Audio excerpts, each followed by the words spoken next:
सीधे चलते हैं इस कार्यक्रम में। बोर्ड ऑफ गवर्नर्स के अध्यक्ष श्री सुनील अलग जी, निर्देशक प्रोफेसर गौतम सूत्रधर जी, गणमान्य अतिथियों, संकाय सदस्य, अभिभावकगण, प्रिय विद्यार्थियों, देवियों और स्वजनों, नमस्कार, जुहार। झारखंड के प्रमुख औद्योगिक केंद्रों में स्थित राष्ट्रीय महोत्सव के इस संस्थान में आप सबके बीच उपस्थित होकर मुझे हार्दिक प्रसन्नता हो रही है। पिछले 65 वर्षों से ये संस्थान विज्ञान और तकनीकी के प्रचार एवं महत्वपूर्ण भूमिका निभा रहे हैं। इसके लिए मैं इस संस्थान से जुड़ी सभी पूर्व और वर्तमान विद्यार्थियों, शिक्षकों और प्रशासकों की बहुत बहुत सराहना करती हूँ।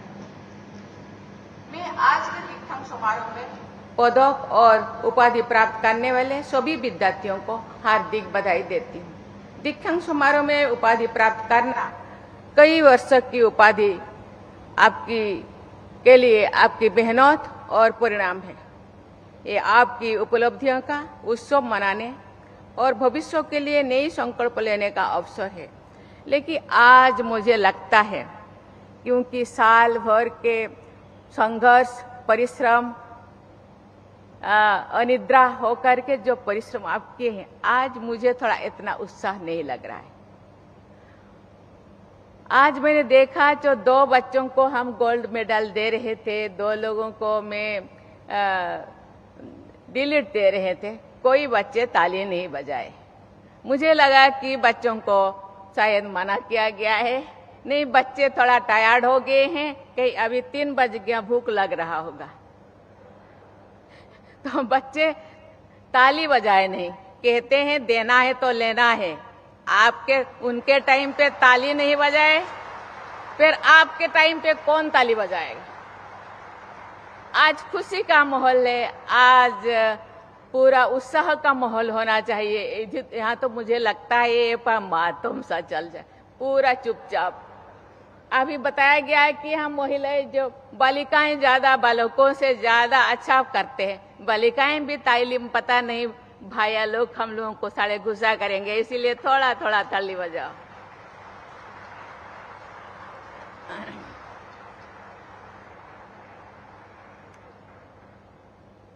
आपका दिन अपने माता पिता, अभिभावकों और शिक्षकों के प्रति आभार प्रकट करने का अवसर भी है, जिनके सहयोग और मार्गदर्शन से आपको ये सौभाग्य मिला है।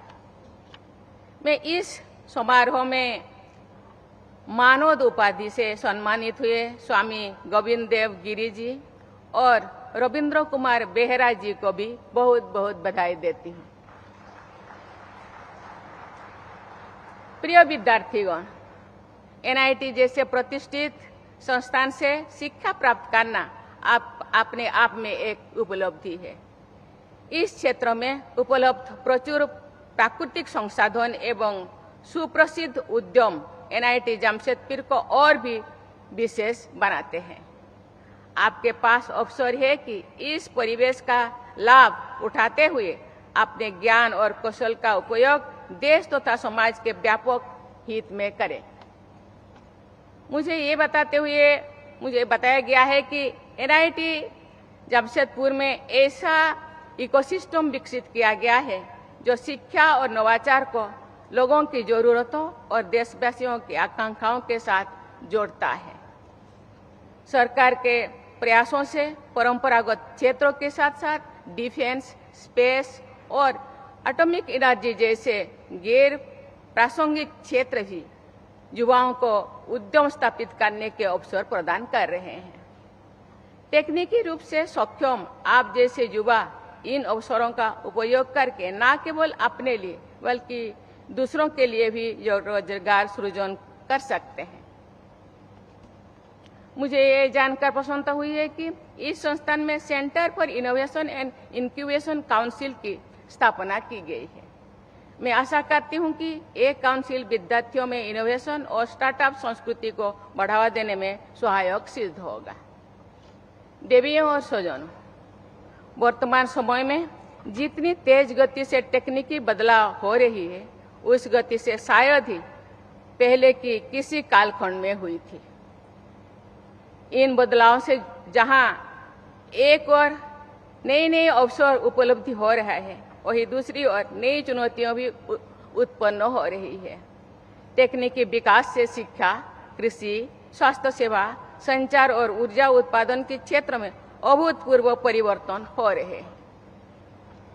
लेकिन आधुनिक तकनीकों का दुरुपयोग करके साइबर अपराध में वृद्धि हो रही है और ई वेस्ट से पर्यावरण का नुकसान हो रहा है। एनआईटी जमशेदपुर जैसे महत्वपूर्ण हितधारकों से ये अपेक्षा की जाती है कि ये आधुनिक तकनीकों का सामान्य जन और समाज पर पड़ने वाले कुप्रभावों के नियंत्रण और समाधान में भागीदारी करेंगे। ये न केवल समाधान खोजेंगे, बल्कि अन्य संस्थानों और उद्यम जगत के साथ सहयोग करके उन संस्थानों को सतत और स्थायी समाधान में बदलाएंगे। हमारे सामने कई ऐसे चुनौतियां हैं जिनका सामना करने के लिए मल्टी स्टेक होल्डर अप्रोच के साथ आगे बढ़ने की आवश्यकता है। उदाहरण के लिए सस्टेनेबल एनर्जी डेवलपमेंट या वेस्ट मैनेजमेंट के लिए इंजीनियर्स द्वारा टेक्नोलॉजी का विकास तो किया जा सकता है, लेकिन उस टेक्नोलॉजी को आर्थिक और सामाजिक रूप से व्यवहारिक बनाने में अर्थशास्त्रियों, समाजशास्त्रियों और उद्योग जगत की अहम भूमिका होती है। देवियों और स्वजनों, शिक्षण संस्थाएं केवल शिक्षा और उपाधि प्राप्त करने के केंद्र ही नहीं है, बल्कि ये शोध के प्रमुख केंद्र है तथा राष्ट्र की बौद्धिक प्रयोगशालाएं भी है। यहाँ पर देश के भविष्य की सोच आकार लेती है। एनआईटी जैसे संस्थानों में शिक्षित इंजीनियर्स को ऐसे नेशन बिल्डर्स की भूमिका निभानी चाहिए